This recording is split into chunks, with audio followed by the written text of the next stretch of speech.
नीलांजन समाभासम रविपुत्रम यमाग्रजम छाया मार्तंड संभुतम तम नमामि शनैश्चरम, तम नमामि शनैश्चरम। बोलिए शनिदेव भगवान की। भक्तजनों, नवग्रहों में सर्वश्रेष्ठ शनिदेव भगवान अत्यंत शक्तिशाली हैं। इनकी अनन्य भक्ति करने वाला सदैव सुख, वैभव, धन संपत्ति प्राप्त करता है। परंतु न जाने क्यों इनकी साढ़े साती से मनुष्य ही क्या देवता गण भी भयभीत हो जाते हैं। जबकि शनिदेव तो न्यायाधीश होने के कारण केवल अपने संचित कर्मों का न्याय करते हैं। इनकी शक्तियों की गाथाएं वेद पुराणों में वर्णित हैं, परंतु इनको दीनहीन और शक्तिहीन समझने की भूल का क्या परिणाम होता है, राजा विक्रमादित्य को क्या क्या भोगना पड़ा, आइए इस कथा के माध्यम से सुनाता हूँ।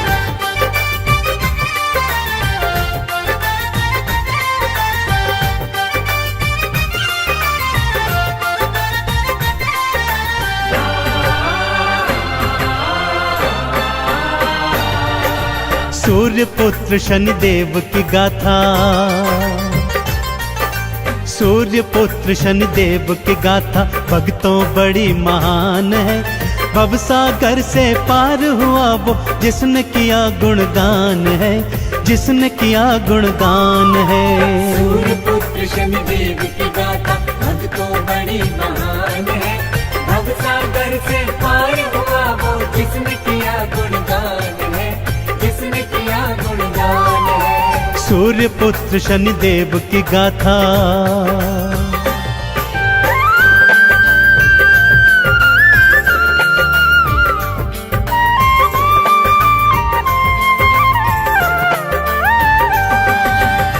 एक बार की बात है भक्तों, नवग्रहों में यह विवाद छिड़ गया कि उनमें से सर्वश्रेष्ठ कौन है। जब विवाद नहीं सुलझा तो 9 के 9 ग्रह त्रिदेवों की शरण में आए, परंतु त्रिदेव भी उनके इन प्रश्नों का उत्तर नहीं दे पाए। इस पर देवर्षि नारद ने नवग्रहों को बताया कि पृथ्वी लोक पर विक्रमादित्य नामक एक अत्यंत न्यायप्रिय राजा है, वही आपके प्रश्नों का उत्तर दे पाएगा। नारद जी की बात मान 9 के 9 ग्रह विक्रमादित्य के सन्मुख आए और वही प्रश्न दोहराया। विक्रमादित्य ने अलग अलग धातुओं के आसन बनवाए और नवग्रहों को अपनी अपनी पसंद की धातु के आसन पर विराजमान होने को कहा। आगे क्या हुआ, आइए सुनते हैं।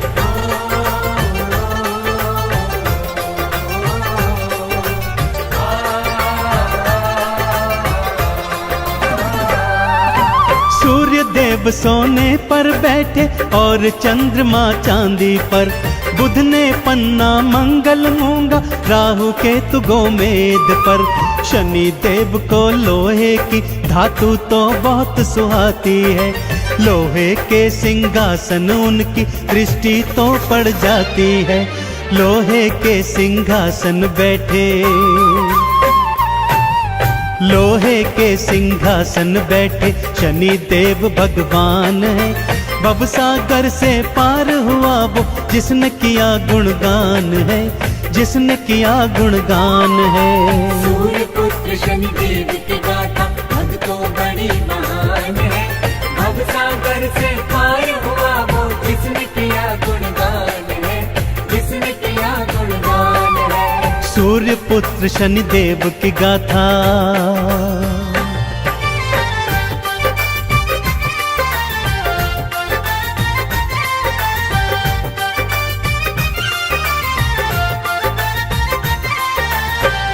जैसे ही नवग्रह अपनी अपनी पसंद की धातु के सिंहासनों पर बैठे, विक्रमादित्य प्रसन्न मुद्रा में बोले, लीजिए निर्णय हो गया। जो ग्रह सर्वश्रेष्ठ धातु अर्थात स्वर्ण पर बैठा है वह सर्वश्रेष्ठ है, और जो ग्रह सबसे निकृष्ट धातु अर्थात लोहे पर बैठा है वह सबसे नीचे है। यह सुनकर शनिदेव का क्रोध 7वें आसमान पर चढ़ आया। मन ही मन वो बोले, राजा विक्रमादित्य, आज और अभी से तेरी 7.5 प्रारंभ होती है। और वो सभा का त्याग कर चले गए।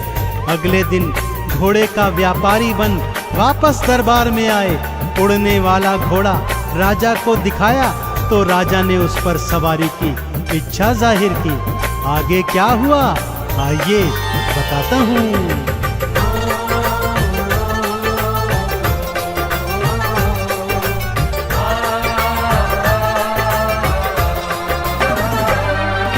घोड़े पर ज्यों एड़ लगाई, पवन वेग से उड़ने लगा और घने जंगल में राजा विक्रम को वो फेंक गया। चोर लुटेरों ने राजा के गहने कपड़े लूट लिए। भूख प्यास से बेदम राजा नगर नगर फिर घूम लिए। एक सेठ ने जब देखा तो हाँ, एक सेठ ने जब देखा तो लगा भला इंसान है। भवसागर से पार हुआ वो जिसने किया गुणगान है, जिसने किया गुणगान है। सूर्य पुत्र शनिदेव की गाथा भक्तों बड़ी महान है। भवसागर से पार हुआ वो जिसने किया गुणगान है, जिसने किया गुणगान है। सूर्य पुत्र शनिदेव की गाथा।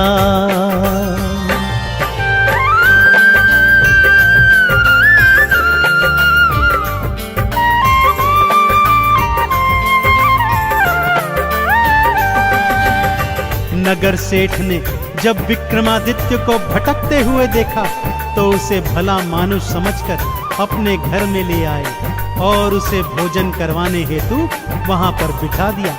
इधर सेठानी अपना 9 लखा हार खूंटी पर टांग कर चली गई थी। शनिदेव की माया प्रारंभ हो गई थी भक्तों। जैसे जैसे विक्रम खाना खाता जाता वो खूंटी हार को निगलती जाती। जब सेठ सेठानी ने अपना 9 लखा हार नहीं पाया तो उसे राजा के हाथों पकड़वा दिया। राजा ने भी उसे चोर जानकर उसके हाथ पैर तुड़वाए और जंगल में फेंकवा दिया। अब विक्रमादित्य को बोध हो गया कि उसने शनिदेव को छोटा बताकर बहुत बड़ी भूल की है। दया के मारे एक तेली उसे अपने घर में ले आया और उससे अपना कोलू हंकवाने लगा। विक्रमादित्य कोलू हाँकते जाते और शनिदेव की स्तुति राग दीपक में गाते जाते।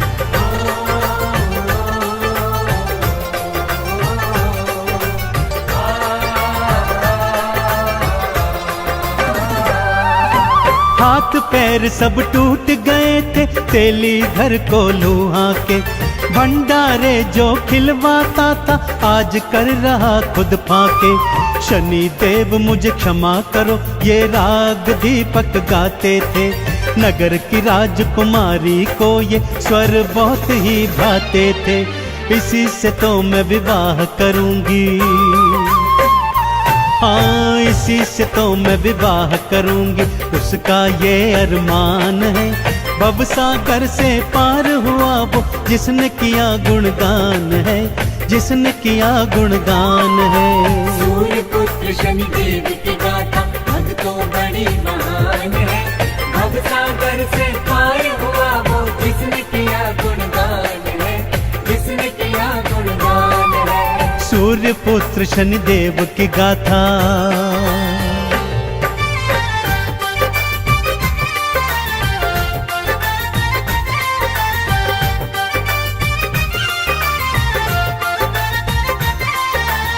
नगर की राजकुमारी को विक्रमादित्य की आवाज इतनी अच्छी लगी कि उसे बिना देखे ही उसने उससे विवाह करने की ठान ली।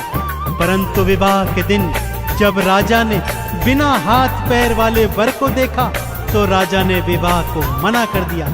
इधर विक्रम ने सच्चे हृदय से एक बार फिर शनिदेव की आराधना की तो शनिदेव ने उस पर से अपनी वक्र दृष्टि हटा ली और 7.5 भी समाप्त कर दी। जो ही शनिदेव की शुभ दृष्टि पड़ी विक्रम को पहले जैसा सुंदर स्वरूप मिल गया। खोया हुआ राज्य वापस मिल गया।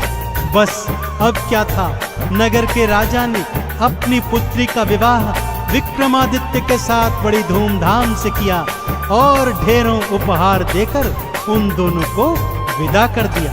राजा विक्रमादित्य रानी सहित अपनी राजधानी लौट आए।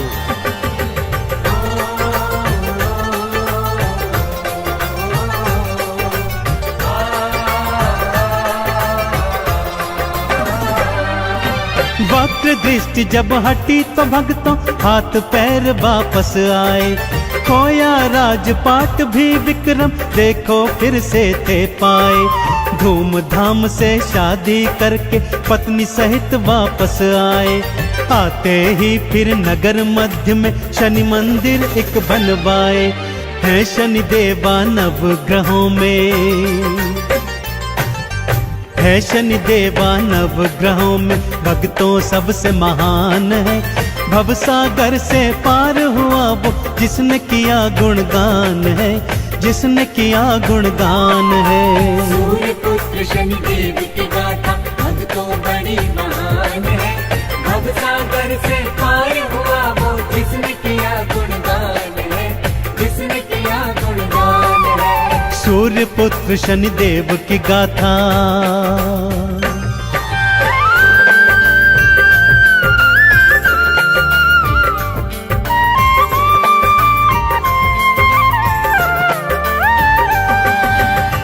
अब राजा विक्रमादित्य सपरिवार हर शनिवार को शनि मंदिर जाते, शनि देव को तेल से स्नान करवाते, लोहा तिल तेल उड़द का भोग लगाते, उन्हें नवीन काले वस्त्रों से सुसज्जित करते, काले चने बैंगन और सरसों के तेल में बने पकवानों का भोग भंडारा बनाकर गरीबों को खिलवाते।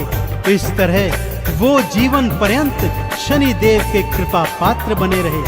और भक्तों, यह कथा हमें यह संदेश भी दे गई कि नवग्रहों में सर्वश्रेष्ठ तो शनिदेव ही हैं।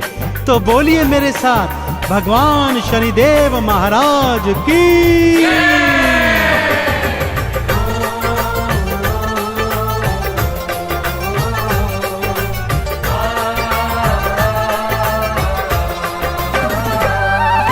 लोहा तिल और तेल उड़द भी शनि देव को भाते हैं। हर शनिवार जो शनि देव को ये अर्पित कर जाते हैं। चंदन तिलक लगा के शनि की आरती 40 गाते हैं। शनि देव के 12 नामों को मन से जो ध्याते हैं, शनि देव की कृपा पाते, शनि देव की कृपा पाते करे शनि कल्याण है। भवसागर से पार हुआ वो जिसने किया गुणगान है, जिसने किया गुणगान है। सूर्य पुत्र शनि देव की गाथा भक्तों बड़ी महान है। भवसागर से पार हुआ वो जिसने किया गुणगान है, जिसने किया गुणगान है। सूर्य पुत्र शनि देव की गाथा।